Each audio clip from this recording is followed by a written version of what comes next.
तानाशाही बंद करो, युवाओं का दर्द समझो। संसद में पहुंचे हैं युवा सांसद चंद्रशेखर आजाद, नगीना से सांसद हैं। क्यों आखिर तानाशाही बंद करो, युवाओं का दर्द समझो? मैं इसकी शुरुआत नगीना से ही करता हूँ। जब आपने नगीना का जिक्र किया, नगीना में लाखों नौजवान बेरोजगार हैं। मैं उनकी आवाज उठाने के लिए यहाँ हूँ कि सरकार वहाँ उद्यम लगाए, सरकार वहाँ जो है MSME के जरिए उनको रोजगार देने का काम करे। वहाँ महिलाएं भी जो हैं बड़े पैमाने पर बेरोजगारी का सामना करती हैं, उनको घर चलाने में परेशानी होती है, कोई सुनने वाला नहीं। और अगर मैं युवाओं की बात करूं, उनके दर्द की बात, तो वो दर्द इतना तकलीफ दे है। आज 50% ज्यादा प्राइवेट सेक्टर हो गया है एजुकेशन लेवल पे, तो गरीब का बच्चा तो नहीं पढ़ पा रहा है, अमीर तो फिर भी अच्छी पढ़ाई ले लेगा। उसके बाद भर्ती प्रक्रिया में इतनी देरी होती है कि 5-5, 6-6 साल भर्ती प्रक्रिया चलती है, जिसके कारण जो है बच्चा ओवरेज हो जाता है, पेपर लीक होते हैं। युवाओं को हर जगह प्रोटेस्ट करना पड़ रहा है, चाहे बिहार हो चाहे मैं उसको पूरे को रखूंगा।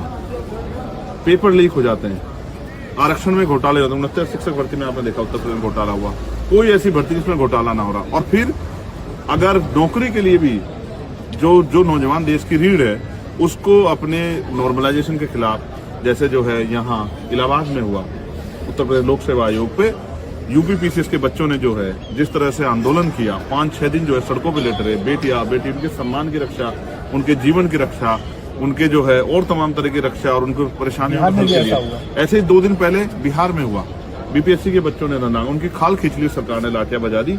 मैं बिहार गया था, मैंने उनको दर्द को सुना। मैं सरकार से मांग करता हूं कि जब 6 महीने में अगर पार्लियामेंट की असेंबली सीट रिक्त होती तो इलेक्शन होता है, तो बैकलॉग क्यों नहीं भरा जाता? आज लाखों की संख्या में जो है बैकलॉग है, उनको भर के नौजवान को रोजगार क्यों देते? पढ़े लिखे नौजवान का चुनाव में तो वादा करते हो, चुनाव में आप वादा करते हो 5 करोड़ रोजगार देंगे, 2 करोड़ रोजगार देंगे, 15 लाख रोजगार देंगे, लेकिन चुनाव के बाद क्यों भूल जाते हो?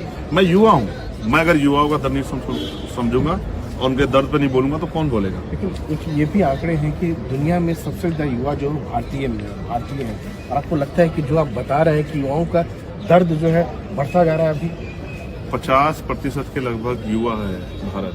तो यही कहा जाता है, हमारे प्राइम मिनिस्टर, हमारे बहुत सारे मिनिस्टर जाकर कहते हैं बाहर कि हम युवा देश हैं, लेकिन उन युवाओं को मिल क्या रहा है? उन युवाओं को ये मिल रहा है कि उनके माँ बाप ने अपनी जमीन गिरवी रखी, अपने गहने बेचे, अपने गहने गिरवी रखे, अपने जो है जितना कमाई थी वो सब अपने बच्चों पे लगा दी, खुद अपना जीवन नहीं जिया, अपने बच्चों के लिए जिया कि ये पढ़ लिख के कामयाब हो जाए। आज वो पढ़ा लिखा नौजवान बेरोजगार घूम रहा है, उसकी सुनने वाला कोई नहीं। लेकिन सारी पार्टियां दावा तो करती है कि युवाओं को फोकस कर रही है, वो नौकरी देने का काम। तो फिर इन बच्चों को आंदोलन क्यों करने पड़ रहे हैं? 50 जगह पे आंदोलन चल रहे हैं और सरकार उनको सुन नहीं रही है, जबकि सुनने की बजाय उनको कुचलने के लिए लाठी डंडों का प्रयोग करती है, टीयर गैस का प्रयोग करती है। ये स्पष्ट करता है कि ये सरकार युवा विरोधी सरकार है।